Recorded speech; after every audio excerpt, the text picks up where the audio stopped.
በጣም አስቸጋሪ የክፋት ጥግ ላይ የደረሱ ሰዎች ናቸው ወንበዴ ናቸው በማህበረሰብ ውስጥ يفسدون في الارض ብሏል يفسدون في الارض እንደውም መሪያቸውን ያው መዛግብቶቹን እንደ መርጃ እንጠቀማቸውም እንጂ የተወለደው ልጅ ራሱ ግመሏን በዋናነት ወግቶ የሚገላትን ሰው ለሳሊህ አለይሂ ሰላም ተነግሯቸው ነበር ሳሊህ ደግሞ ለህዝቦቻቸው ተናግረው ነበር ስለዛ የሚል ነገር አለ لا نعتمد به ተሰባስበው እየጠጡም ይሁን እየተጨዋወቱ ዛሬ የግመሏ ቀን ነው ዛሬኛ የምንጠጣበት ቀን አይደለም አሉ ይላል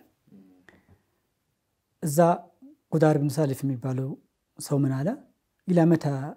نحن في على هذا الذل والمهانة እስከመቼ ነው እኛ እንደዚህ ተዋርደን በሽፍት ለምን እንጠብቃለን ሁሉም የኛ ቀን ይሁን እንደው አንዲት ግመል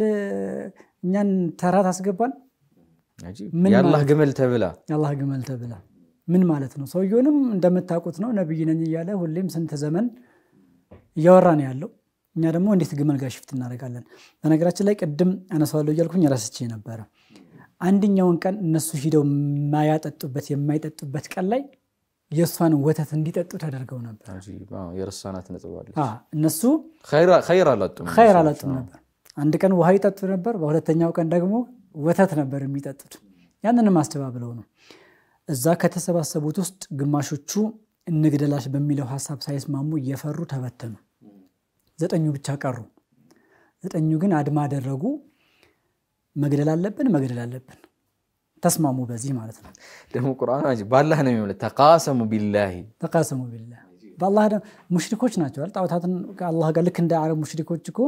አላህንም ያመለኩ ጣውታትንም ነው የሚያመልኩት አላህን ብቻ በአንድ ነጥለው አይደለም ያመለኩ ያሉት እንጂ አላህንም ይጠራሉ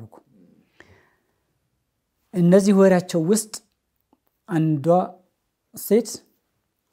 ለቁዳር ኢብኑ ሳሊፍ ቃል ገባችለት ሴት ልጆች አሏት በአካባቢው የምትከበር የምትታወቅ ብዙ ሀብት ያላት ተብላ የምትገመት ነች እቺን ግመል የገደለ ልጆቼን እደረዋለሁ